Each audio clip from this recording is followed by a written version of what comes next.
Hello শিক্ষার্থী বন্ধুরা, তোমাদের চতুর্থ শ্রেণী আমার বাংলা বইয়ের পাঠ 12 কাজলা দিদি এই কবিতার প্রশ্ন উত্তরগুলো এখন আমরা শিখব। কাজলা দিদি কোথায় গেছে? উত্তর, ছোট্ট বোনটির সারাক্ষণের সাথী ছিল কাজলা দিদি, তাই সে প্রতি মুহূর্তে কাজলা দিদির অপেক্ষায় থাকে। দিদি কোথায় গেছে, কেন আসে না তা জানতে চায় মায়ের কাছে। মা উত্তর দিতে পারেন না, মুখ লুকিয়ে শুধু কাঁদেন। মূলত দিদি চিরদিনের জন্য তাদের ছেড়ে চলে গেছে।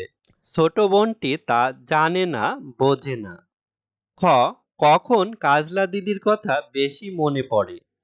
উত্তর, যখন বাঁশবাগানের মাথার উপর চাঁদ ওঠে তখন কাজলা দিদির কথা মনে পড়ে।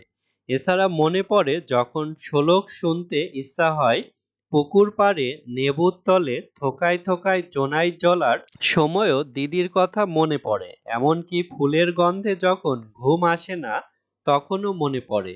অর্থাৎ রাত হলে কাজলা দিদির কথা বেশি মনে পড়ে। গ, কাজলা দিদির কথা উঠলে মা আঁচল দিয়ে মুখ ঢাকেন কেন?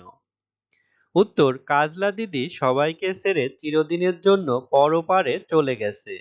ছোট বোনটি তা বোঝে না, কিন্তু মা ভালো করেই জানেন তার মেয়েটি আর কোনোদিন ফিরে আসবে না।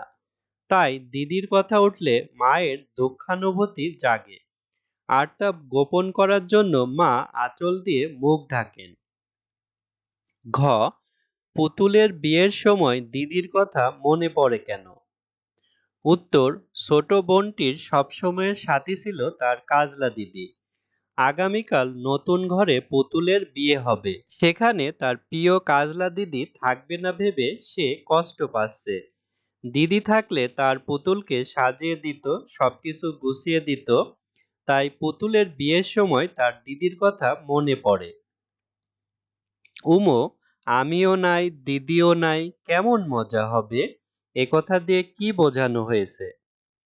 উত্তর, ছোট বোনটি প্রতি মুহূর্তে তার প্রিয় কাজলা দিদির অপেক্ষায় থাকে। দিদির অনুপস্থিতি তাকে কষ্ট দেয়। ছোট্ট মেয়েটি ভাবে দিদি হয়তো তাকে ফাঁকি দিয়ে কোথাও লুকিয়ে আছে। সে দিদির হারিয়ে যাওয়াকে মজার একটা খেলা মনে করে। তার ধারণা দিদি ফাঁকি দিয়ে কোথাও লুকিয়ে আছে, মা জেনেও তা বলছে না। তাই মায়ের উপর অভিমান করে সে একথা বলেছে। চ, খুকি মাকে কেন ডালিম গাছের ফল ছিঁড়তে বারণ করেছে? উত্তর, ডালিম গাছের ডালের বুলবুলি পাখিটি দিদির খুব প্রিয় ছিল। গাছটি থেকে ডালিম ছিঁড়তে গেলে সেখানে বসে থাকা বুলবুলি পাখিটি উড়ে যাবে। বুলবুলি পাখিটি উড়ে গেলে দিদি কষ্ট পাবে। এ কারণে খুকি মাকে ডালিম গাছের ফল ছিঁড়তে বারণ করেছে।